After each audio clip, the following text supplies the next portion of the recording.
예, 민주당이 어제 오후 긴급 최고위원회의를 열고 부동산 투기와 재판 청탁 의혹을 받는 손혜원, 서영교 두 의원에 대한 당 차원의 조치 결과를 발표했습니다. 야권은 안이한 대응이라며 반발하고 있습니다. 네, 그런가 하면 한국당은 일부 의원들이 황교안 전 총리를 입당 이틀 만에 당 상임고문에 추대하려고 했지만 내부 반발로 무산됐습니다. 최창렬 용인대 교육대학원장, 김우석 미래전략개발연구소 부소장과 함께 정치권 소식들 짚어보겠습니다. 네, 어서 오세요. 안녕하십니까? 어서 오십시오. 민주당이 어제 오후에 긴급 최고위원회의를 열었습니다. 당초 오전 11시에 진상조사 결과를 발표하려다 연기를 했죠. 오늘 오전 최고위원 이후에 발표를 하겠다. 그런데 어제 오후에 긴급하게 최고위원회의를 열었고 그 조치 결과를 발표를 했습니다. 일단 서영교 의원에 대해서는요. 원내수석 부대표 자진 사퇴권을 받아들였고 그리고 손혜원 의원에 대해서는 판단 유보 이렇게 결정을 내렸습니다. 고심 끝에 내렸다 이렇게 볼 수 있겠습니까? 결과에 대해서는 어떻게 보세요? 네? 고심 끝에 내렸다고 보기엔 너무 빨리 결정을 한 것 같아요. 신속한 결정이었다. 신속한 결정을 하는 건 좋은데 신속하다기보다는 너무 좀 성급한 면이 없지 않다라는 생각을 하는 게 이해찬 대표가 지시한 게 16일 정도로 알고 있거든요. 진상을 조사해라라는 지시를.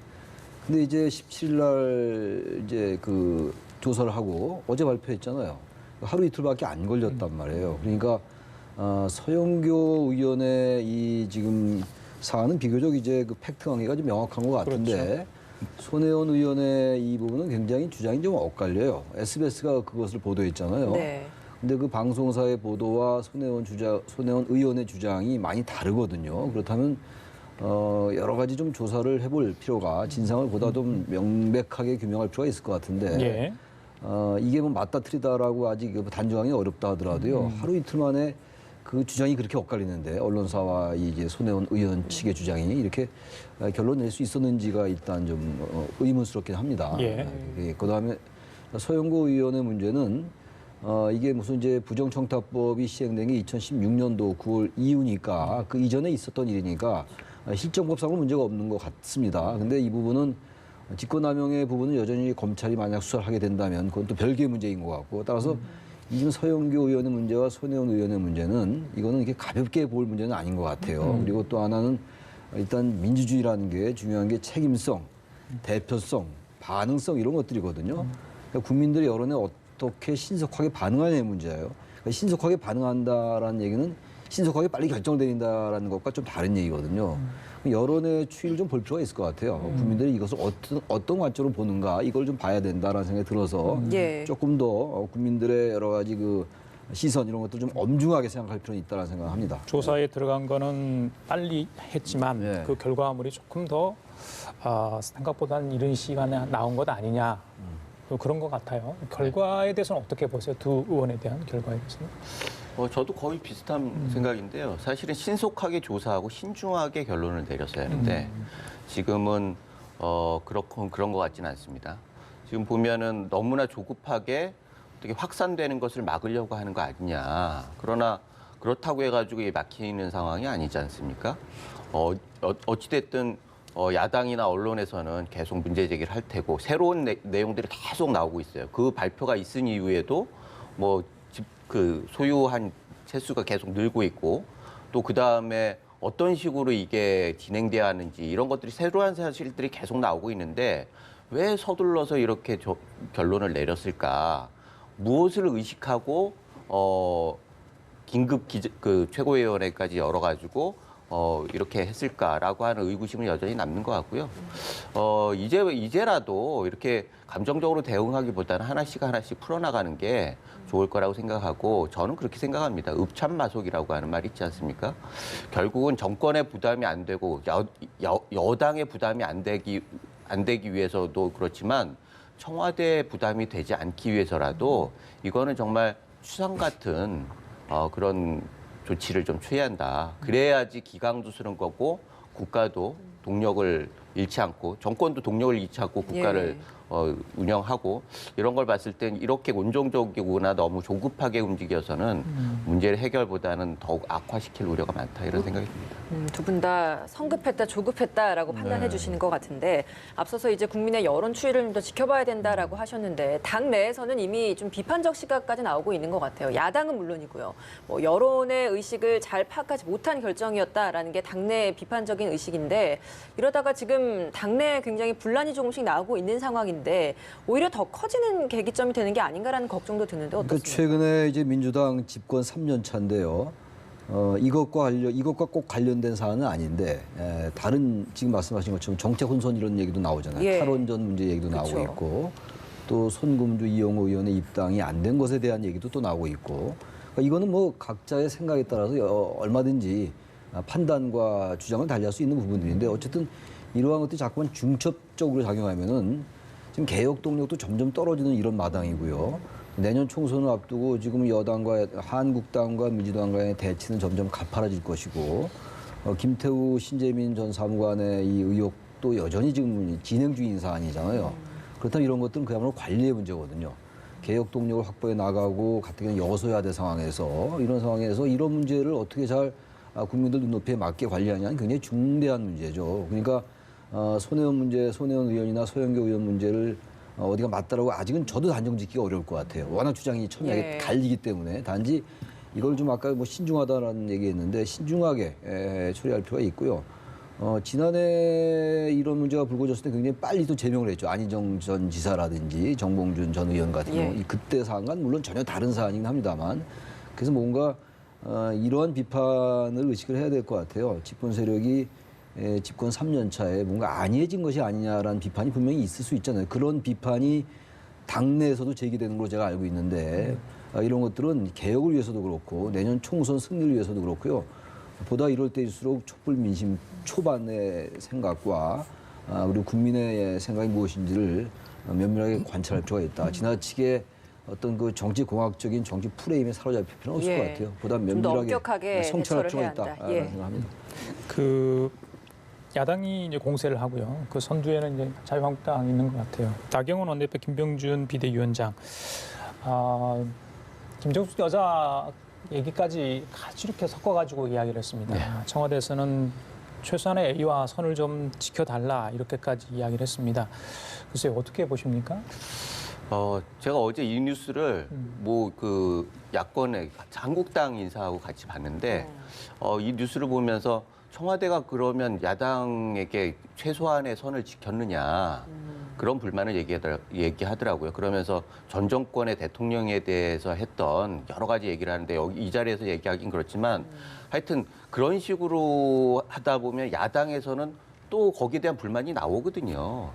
이렇게 발끈해서 뭐 얘기를 하기보다는 오히려 제가 보기에는 당에 우리 이런 오해를 없애기 위해서라도 당에서 엄정히 조사하고 엄중하게 처리를 해라라고 하는 메시지를 주는 것이 야당에게도 무게감 있는 메시지가 될 테고 국민들에게도 안정감 있는 그런 메시지가 될 텐데 지금 보면은 청와대가 전체적으로 너무 급하고 또 감정에 앞서요. 그래서 김태호 비서관이나 신재민 그 행정관 이 문제도 더욱더 확산시킨 측면이 있잖아요. 지금 보면 3년 차 되면 굉장히 초기에 힘이 많이 빠지고 더 냉정하게 대처해야 할 때 과연 이것이 국정 운영하는 데 도움이 되겠느냐라고 하는 의구심이 들고 이제부터라도 이런 거 냉철하게 판단하고 정말 신중하게 진행을 해야 하는데 지금 이런 모습은 굉장히 아쉬움이 남고 당에서도 그렇습니다. 당에서도 조속하게 한 게 많은 사람들이 청와대 눈치를 봐가지고 이게 빨리 차단하려고 그러는 거 아니냐 이런 얘기를 하거든요. 그러니까 당 입장에서도 당청 관계를 생각해서라도 당에서 다른 목소리가 나오면 당청 관계가 더 어려워지는 거 아니겠습니까?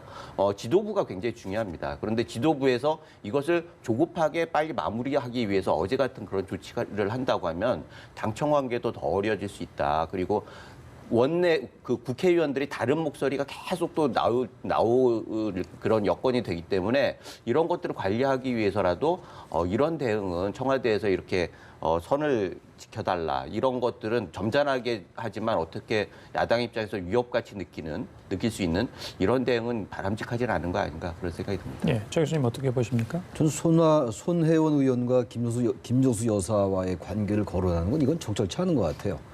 이 사안을 명명백백하게 진상을 규명하는 문제와 아직 규명되지 않은 상태인데 이걸 이제 그 손혜원 의원과 김정숙 여사와의 학교 관계를 들어서 하는 거는 전 이거는 오히려 이 사안의 본질을 파헤치는 데 있어서 오히려 전 도움이 안 된다고 생각해서 자꾸 이렇게 되면 이게 정쟁이 되는 거예요. 예. 이 사안의 본질이 무엇인가, 이 팩트가 무엇인가를 밝히는 게 중요한 것이지 그거지 저기 대통령 부인과 어떤 학교 관계로 해서 그런 뒷배가 있는 거 아니야. 이런 거야말로 이건 구시대적인 거예요. 이렇게 나오면은 이제 청와대가 반박하니까 청와대 당신들은 야당일 때 뭐였냐 이런 식의 이제 논쟁은 좀 그만했으면 좋겠어요. 이러면 내로남불 논란 이런 것들은 좀 그만했으면 좋겠고 역시 중요한 거는 이 손혜원 의원의 이 부동산 투기 의혹, 목포의 그 이제 근대 역사 문화 공간 이 문화재로 지정된 것, 시기의 문제라든지 부동산 가격이 올랐느냐 안 올랐느냐 이런 걸 가지고 면밀하게 서로 논쟁할 수 있는 건데 이걸 사적인 관계로 자꾸만 치환시켜서 본다면은 이거야말로 이제 감정이 들어갈 수밖에 없어요. 그리고 사실 현실적으로 청와대는 예민할 수밖에 없죠. 대통령 부인을 걸고 넘어지니까 민주당 당연히 예민할 수밖에 없는 거라서 이거를 당청 관계다라고 얘기해버리면 이건 곤란한 거예요. 그래서 이건 먼저 이렇게 전혀 다른 각도의 문제를 제기하는 것. 이게 맞는지 안 맞는지 전 전혀 모르겠어요. 그런 이른바 뒷배가 있어 이렇게 했는지 안 했는지 모르겠으나 이런 식의 문제 제기는 대단히 후진적이다. 문제 제기 자체가 저는 그런 생각을 합니다. 예, 그럼 본질 이야기를 좀 해보도록 하겠습니다. 말씀하셨던 그 손혜원 의원 논란에 있어서 핵심은 이게 투기냐 아니냐. 일단 가장 근본적인 문제는 이건 것 같아요. 손혜원 의원은 지금 계속해서 나오는 이런 뭐 보도나 이런 의혹들에 대해서 하나하나 굉장히 강하게 반박 자료를 내고 있고 만약에 이게 차명이라고 한다면 내가 전 재산까지 다 국고에 환원하겠다라는 좀 강한 강경 대응을 보이고 있거든요. 보시기에 정말 진정성 좀 느껴지십니까? 뭐 어떻게 지금 이 해명 바라보고 그래서 계십니까? 저도 정말 유심히 좀 보고 있어요. 저도 그야말로 며칠 안 되는데 이게 어느 쪽이 맞다라고 판단하기 어려울 것 같고요. 손혜원 의원 말을 들어보면 워낙 목숨까지 내놓겠다는 말도 좀 그쵸. 그런 취지의 말도 했단 말이에요. 그런 걸로 봐서는 그렇게 목숨이란 말을 잘 안 하잖아요, 사람들이. 아무리 부인할 때 부인하더라도. 그래서 이건 진정성이 있겠다라는 생각도 들고 또 하나는 당내에서 나온 얘기가 워낙 뭐 그 나주 관련 그 도자기인가 이런 것들에 대한 그 애착도 많았다고 그래요. 그래서 그렇게 함직도 하다는 생각도 드는데 또 여러 가지 정황을 보면은 이게 그야말로 문화재만을 위한 생각이었는가라는 의아심도 들어요. 의구심도 들어요. 왜냐하면 일단 조카 명의로 했다라는 거. 근데 조카는 몰랐다는 거 아니에요? 그렇죠. 그 동생, 남동생도 거기에 대해서 전 몰랐다라고 얘기하고 있고 또 10채인가 뭐 10몇 채인가가 지금 어떤 보도 또 14채라는 말도 나오고 17채까지 전부 나오고 있는데 이 시기의 문제 그리고 또 하나 이제 문화체육관광위원회 소속이었다라는 거 상임위가 이런 문제들 또 부동산 가격이 올랐느냐 안 올랐느냐도 주장이 달라요. 올랐다라고 얘기한 손혜원 측 아니 그 방송사 언론사 측은 올랐다라고 보도하고 있고 손혜원 의원 측은 올라봐야 별로 안 올랐다 이렇게 얘기하고 있기 때문에 이런 여러 가지 쟁점들이 몇 개가 있는 거거든요. 시기적으로도 그렇고 이게 2018년도 8월에 문화재로 지역이 지정됐는데 또 손혜원 의원이 산 건물들은 또 하나도 그 문화재로 등록이 또 안 됐어요. 그 지역은 문화재로 등록이 됐는데 근대 역사 문화 공간으로는 지정이 됐는데 손혜원 의원이 산 거긴 또 문화재로 또 각 개별 건물은 등록이 안 됐고 이런 걸로 봐서는 투기가 아닐 수도 있다는 생각도 드는데 어쨌든 정황상 여러 가지로 볼 때 이게 투기가 아니다라고 단정하기는 아직은 좀 이르다 이런 생각. 예, 시중에서도 그 부분이 가장 논란이에요, 사실은. 예, 김 부장님. 네. 투기냐 아니냐는 지금 본질은 아닌 것 같습니다. 결국은 투기냐 아니냐의 결론을 나는 건 이거 팔 때 나는 거잖아요. 지금 뭐 세네 배 얘기도 있고 본인이 얘기하긴 30몇 프로 1년여 사이에 30몇 프로 올랐으니까 그거는 투기는 아니다. 그걸 하려고 왜 목포까지 가냐. 그런데 그것도 뭐 사실은 국민 정서하고 맞지 않죠. 지금 1년여 만에 30몇 프로라고 하는 수익률이 어디에서 그런 것들을 합니까? 그런 것도 부적절하기도 하지만 어찌됐든 투기 여부는 이게 팔려야지 투기인지를 알 수 있기 때문에 이런 논쟁을 어떻게 보면은 조금 그 뒤에 밀리는 논쟁이고 지금 문제는 본질은 이게 문화재 지정하면은 끊임없이 예산이 투여된다는 거예요. 그리고 그 통로를 너무나 잘하는 사람이 손혜원 의원의 보좌관이었다는 거죠. 그 보좌관이 최순실 미르재단의 이사까지 한 사람입니다. 그러니까 문화계에 있어서는 정말 빠꼼이에요. 그런데 이런 위험을 몰랐다? 그건 이해할 수가 없다라는 거죠.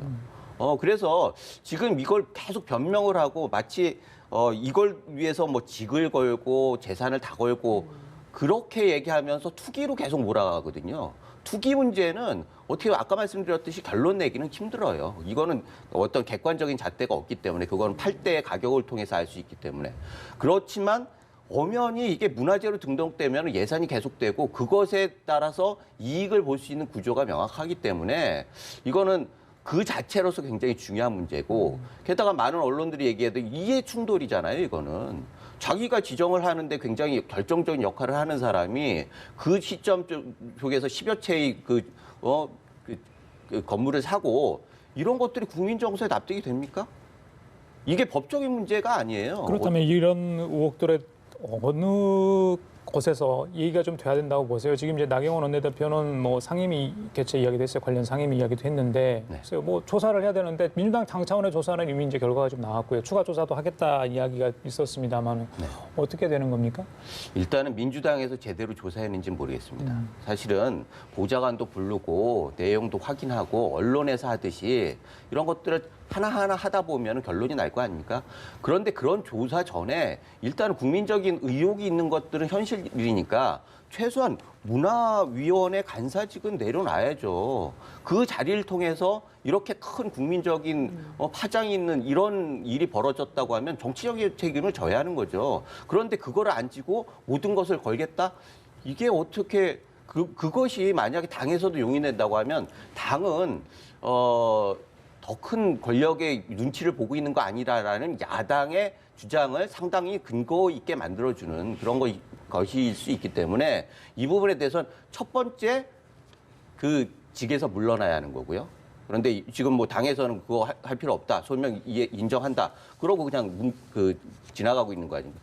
그리고 당에서도 철저히 조사해야 하고 국회에서도 조사해야 하고 만약에 법적인 문제가 있으면은 이거는 당연히 법정으로 가야 하는 거고 문화재청 같은 경우에도 이게 뭐 다시 이걸 해지하고 어떻게 해야 하느냐 이런 논의가 있는 것 같아요. 이게 사실이라고 하면은 적어도 그런 혜택이 정치적인 문제 때문에 그 정책 자체가 힘들어진다라고 하면 이거는 다시 고려해봐야 한다. 지정 자체를 다시 고려해봐야 한다. 그런 여러 가지 방법으로 접근을 해야지 이걸 그냥 묻기만 해가지고 되는 일은 아닌 것 같습니다. 이런 문제가 있는 것 같아요. 2017년도 11월 달에 손혜원 의원이 문화체육관광위원회 예산결산 소위원회에서 목포의 문화재에 대해서 언급한 사실이 있거든요. 그건 보도에 의하면 그렇습니다. 그러니까 지금 여기에 문제의 핵심은 투기냐 아니냐도 굉장히 중요해요. 투기를 목적을 가지고 어떤 자신의 어떤 개인적인 영향력을 발휘했느냐가 문제의 핵심이잖아요. 국회의원으로서 문체위 관광인으로서 미공개 정보를 가지고 땅을 미리 샀다 이런 것들이 지금 문제의 전반적인 프레임이란 말이에요. 예. 그게 사실이냐 아니냐 정말 이 문화재 그 일제 시대 때의 적산가옥 이런 것들이 문화재로 보존할 가치가 있다고 판단했다면 그건 투기가 전혀 아닌 거죠. 아무리 값이 올라도. 근데 문제는 그런 의도가 아니라 그래서 그 의도를 알아내기 대단히 어려운 거예요. 법률적으로. 일단 문화체육관광위원회 위원으로서 이러한 미공개 정보를 알고 사게 했다. 측근들을 동원해서. 이렇다면 이건 상당히 투기의 그 정황이 많은 거라서 결국 이제 현재 국회의원이라는 신분 그리고 이 국회에서 발언한 그 시기들 그런 다음에 문화재로 지정된 그 시기 그런 다음에 나중에 아직은 뭐 팔지 않았습니다만 그 이후에 정말 문화재로 지정돼서 많이 올랐는가 이런 것들 정말 종합적으로 고려해야 되는 것이기 때문에 이거는 그렇게 쉬운 문제가 절대로 아니에요. 이거는 어떤 감정적으로 어떤 진영 논리로 접근한 문제도 전혀 아닌 것이고 그래서 이런 문제를 앞서 말씀처럼 민주당에서 보다 더 면밀하게 관찰할 필요가 있습니다. 그래야지 명명백백하게 밝힐 수가 있지 않겠느냐 이런 생각이 듭니다. 예. 민주당 요즘 굉장히 시끄럽다 보니까 이 이야기만 해도 계속 시간이 많이 흘러가는데 네, 서영교 의원 관련해서는 사실 가장 문제가 됐던 것이 국회 파견된 판사를 통해서 이제 법원과의 밀착 관계가 형성이 됐던 부분이었고 여기에 대해서 이제 대법원도 문제를 인식을 하고 판사를 파견하지 않겠다라고 결론을 내렸습니다. 근데 문제는 사실 여기에 파견되는 판사가 전문위원 그리고 자문관 둘인데 자문관은 그대로 두고 전문위원만 파견을 중단시킨 그 부분 여기에 있어서 이제 좀 어불성설이다라는 비판도 나오고 있거든요. 어떻게 보십니까 이 판단? 그게 본질적으로는 3부가 있는데 3부가 밖에서 보기에는 그래도 정부인 거예요. 그래서 최소한의 업무 통로들은 있어야 한다라고 하는 것은 일단은 생각을 해봐요. 검토를 전제를 해야 하는 거고. 예. 그러나 지금 이런 문제가 됐을 때 이걸 어떻게 풀어나갈 것이냐. 사실은 이게 사법농단이라고 해가지고 지금 뭐 전국에 굉장히 전직 대법원장이 검찰 포토라인에서는 이런 상황이 벌어지고 있지 않습니까? 그런데 그것이 야당 의원, 당시 야당 의원이고 지금 여당의 실세 수석 부대변인이었죠. 수석 예. 부대표. 수석 부대표 그리고 그 법사위 간사를 했던 분이 그리고 그 전에 사법개혁위원회 그 당 간사를 했던 분이 이런 일에 연루됐다라고 하는 것들은 굉장히 심각한 문제죠. 게다가 이거는 국회가 당시 사법부의 민원을 국회에서 해결하기 위해서 국회에서 처리하려고 하면 여야 공의 로비를 했을 거란 말이죠. 그런데 거기에 대해서는 전혀 그동안에 나오지 않고 있다가 지금 얘기가 나온 거예요. 그러면은 이 부분에 대해서는 정말 실질적인 조치가 있어야 돼요. 사법농단이 정당한 사법농단에 대해서 문제 제기를 한 것이 정당한 거고 사법 적폐를 진짜 없애기 위한 진정성이 있다라고 하면은 이 부분은 그냥 그 직만 물러나는 정도로 해결될 수는 없는 일이죠. 실질적으로 구체적으로 뭐 이번에 출당했다가 다시 들어온 분 아니겠습니까? 그런데 다시 들어온 그것이 개인적인 보호를 위해서 여당이라고 하는 보호막 속에서 이런 문제가 벌어졌을 때 그냥 안전하게 가는 게 목적이었냐 이런 논란들이 있단 말이죠. 그런데 그렇다고 하면은 춘풍추상이라고 하는 얘기가 있듯이 지금 같은 경우에는 이런 부분들에 대해서 적폐청산을 위해서라도 내부에 더 강한 잣대를 대야죠. 그러면서 이 문제를 해결하지 않으면 그동안의 적폐청산이 다 의미가 없어지는 거예요. 그리고 앞으로 해야 할 국정의 그 동력도 실질적으로 찾기가 굉장히 힘들어진다는 면에서 이 부분에 대해서는 국회에서 어떻게 하느냐보다도 파견을 어떻게 하느냐보다도 서영교 의원에 대해서 어떻게 처리하느냐라고 하는 부분들이 국정 운영 자체에 굉장히 중요하고 지금 상권이 어떤 식으로 네트워크하고 의견 조율을 하는지도 굉장히 중요하기 때문에 이 부분은 서영교 의원을 어떻게 처리하는 여당의 입장이 정권의 그 동력 과 굉장히 긴밀하게 관계된다는 면에서 더 심각하게 봐야 한다 이런 생각입니다. 자, 입법부와 사법부의 밀착 이렇게 해도 될지 모르겠습니다. 뭔가는 하여튼 뭐 분명히 경계선을 분명히 해야 되는데 그걸 뭐 넘나들었던 건 사실이었던 것 같아요. 예. 왜냐하면 서영교 의원이 그 국회에 파견된 판사를 불렀다라는 것 자체는 대단히 부적절한 일이에요. 저는 어떻게 그런 인식이 가능한지 모르겠어요. 국회의원이라는 분이 어떻게 판사에게 무슨 죄명을 바꿔달라라는 그런 거 우리 상상합니까? 판사 제 친구 판사 지금 다 많이 이제 그만두고 변호사하고 그렇습니다만 제 친구 현직 판사 있을 때 그런 생각 해본 적 한 번도 없어요. 제 주위에 그런 일이 벌어지도 않았었습니다만 좀 그래서 의원의 이건 사실 뭐 민주당을 자꾸만 물고 들어갈 건 아닌 것 같고요. 서영교 의원 개인의 문제예요. 그리고 이런 인식들이 많이 퍼져 있다면은 이거는 정말 우리 의원들의 어떤 인식에 중대한 그 문제가 있는 것이고 저는 그래서 이 부분은요 지금 앞서 제가 설명하신 것처럼 이게 뭐 직권남용죄나 뇌물죄는 성립이 안 된다고도 그러는 것 같아요. 보도에 의하면. 뭐 그것도 이제 검찰도 수사를 해봐야지 알겠죠. 그리고 검찰이 수사를 할지 안 할지도 아직 결정이 안 됐으니까 지금 사법농단 이 사안이 워낙 복잡한 게 많이 진행 중이잖아요. 양승태 전 대법원장의 경우 이런 것들. 그런데 어쨌든 이거는요. 커다랗게 봐서 사법농단의 일환이라고 저는 볼 수 있다고 생각해요. 왜냐하면 국회의원이 사실상 그 판사에게 청탁을 한 거라고 볼 수가 있는 거거든요. 꼭 청탁이 아니라 하더라도. 그래서 아까 말씀처럼 그 청탁금지법, 부정청탁금지법이 시행된 전이라 하더라도 이거는 이게 무슨 여야의 차원도 아니고 보수 진보의 차원도 아니잖아요. 이런 것들은 그야말로 국민들이 어떻게 생각하는가를 면밀하게 볼 필요가 있다. 제가 계속 강조하는 그게 바로 국민에 대한 반응성이다. 민주주의 핵심이다라는 생각합니다. 예, 시간이 없는데 황교안 전 총리 잠깐 하나만 짧게 이야기하겠습니다. 그 상임고문 추대하려 했다가 내부 반발이 있었나 봅니다. 이게 장 입당한 지 얼마 되지도 않았는데 상임고문 추대를 했다. 그러니까 김병준 비대위원장과 사전에 뭔가 논의가 된 거 아니냐 뭐 이런 이야기가 나오던데 적절하다고 보시는지요? 전 그것도 적절하지 않죠. 당연히 지금 황교안 전 총리가 정치에 입문하는 거잖아요.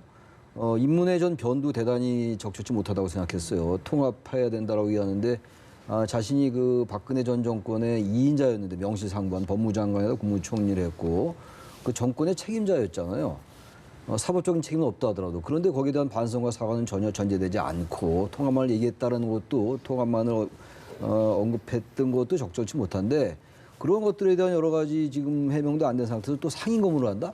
저는 그래서 한국당은 여전히 수구 정당이다. 아직도 탄핵의 의미가 뭔지 모르는 정당이라는 생각할 수밖에 없습니다. 알겠습니다. 짧게 좀 부탁드리겠습니다.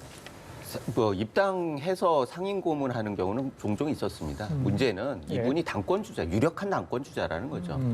당권 주자로 지금 뭐 당권 도전 발표는 안 했어요.